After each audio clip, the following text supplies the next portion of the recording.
Hey there, Bob Deeks with RDC Fine Homes. As you can see, I am back at our project in Lytton. Foundation was poured just before Christmas. We have all the forming stripped, and Matcon is underway with backfill, doing the perimeter drain and getting the sewer line roughed in inside the house. The temperature is dropping, so really appreciative of the efforts they're making to get the backfill done here.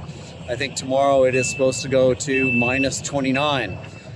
So great to see the foundation in, backfill complete, and we are ready for the next phase, which is the modular construction, which is going to go into production with M housing sometime probably in March, with delivery towards the end of April or beginning of May.